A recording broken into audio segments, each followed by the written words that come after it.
Assalamualaikum warahmatullahi wabarakatuh dan salam sejahtera murid-murid sekalian. Bertemu kembali dengan cikgu dalam mata pelajaran Pendidikan Jasmani dan Pendidikan Kesihatan tahun 5. Unit 1, Jadi yang Terbaik.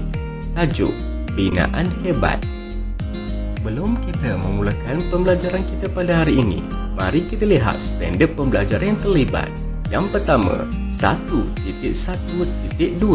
melakukan imbangan statik dengan formasi piramid bertiga. Yang kedua, 2.1.2 menjelaskan berkaitan luas tapak sokongan dengan kestabilan. Yang ketiga, 5.2.3 menerima cabaran dan berasa seronok semasa melakukan aktiviti. Baiklah murid-murid sekalian, mari kita melihat maksud imbangan statik. Di sini kita dapat lihat imbangan statik maksud imbangan badan yang baik semasa badan seseorang individu berada dalam keadaan yang tetap dan tidak bergerak. Secara kesimpulannya, imbangan statik ini merupakan imbangan yang tidak memerlukan pergerakan kita. Okey, murid-murid sekalian, seterusnya mari kita lihat imbangan statik dengan formasi piramid bertiga. Baiklah murid-murid sekalian, sebelum melanjutkan mata pelajaran kita pada hari ini, murid-murid boleh merujuk buku teks PJPK muka surat 3. Di sini kita akan lihat beberapa bentuk formasi piramid bertiga yang dilakukan oleh beberapa orang murid. Mari sama-sama kita saksikan satu persatu. Mari kita lihat formasi A. Di sini di sebelahnya kita boleh tengok gambar rajahnya. Jumlah murid yang terlibat dalam formasi ini adalah 3 orang. Di sini kita lihat terdapat tapak sokongannya. Terdapat 2 orang murid yang mencari tapak sokongan dengan mengangkat sebelah kaki.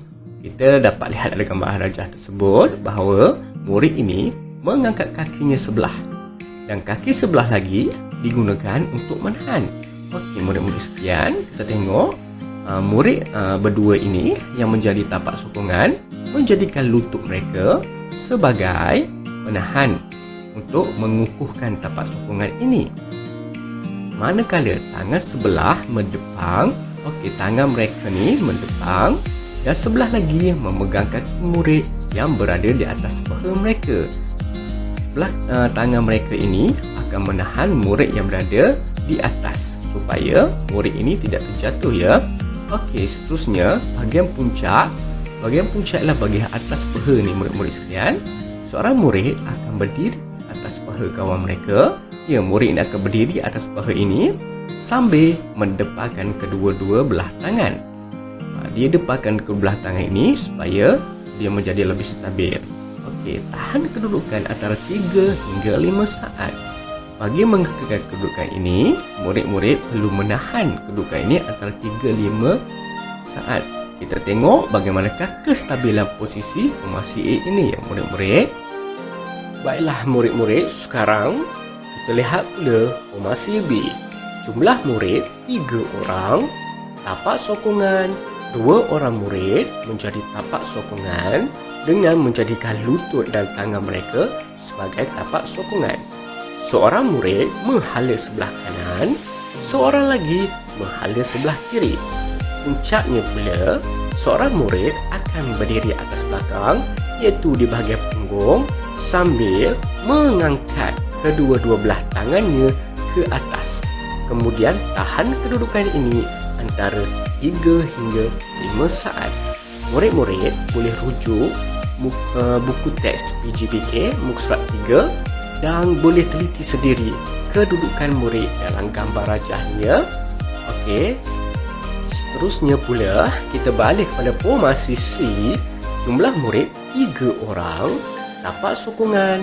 Seorang murid berdiri sambil memegang bahagian pinggang, manakala seorang lagi berada di bawah dengan menjadikan tangan serta lututnya sebagai tapak sokongan.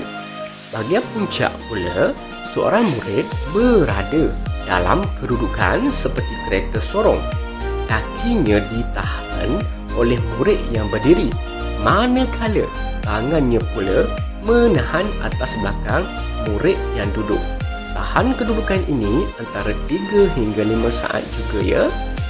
Murid-murid juga boleh rujuk gambar rajah yang cikgu sediakan dalam slide ini dekat sebelah ni.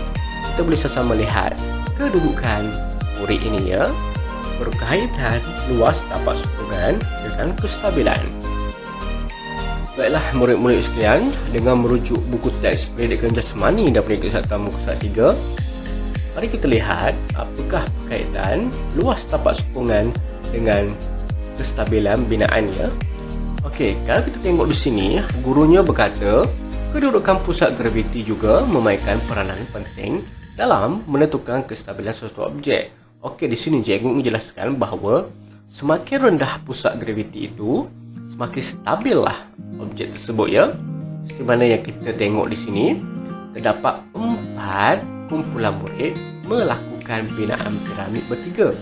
Dan hanya seorang murid saja, iaitu murid perempuan di sini, merendahkan pusat graviti dia.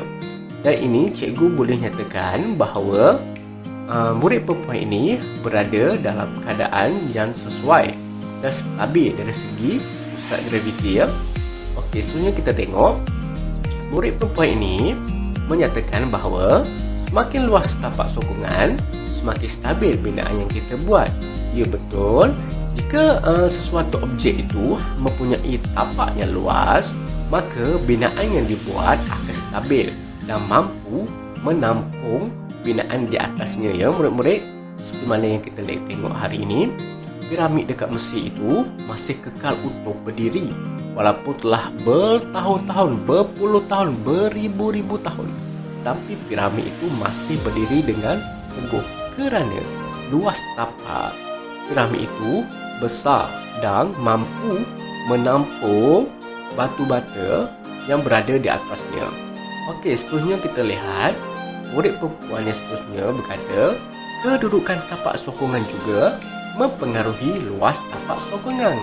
Ya, betul, kedudukan tapak sokongan juga dia akan mempengaruhi luas tapak sokongan. Kalau kita tengok kedudukan tapak sokongan melalui 4 kumpulan ini adalah berbeza-beza. Ada murid yang berada dalam keadaan rapat, ada juga berada dalam keadaan sisi, ada yang menghadap ke hadapan, ada yang berdiri dan duduk. Dan perkara ini akan mempengaruhi kestabilan binaan yang mereka buat. Formasi piramid bertiga. Kesimpulan. Oleh itu, di sini kita akan buat satu hipotesis bahawa semakin luas tapak sokongan, maka semakin stabil sesuatu binaan. Kedudukan tapak sokongan juga mempengaruhi luas tapak sokongan.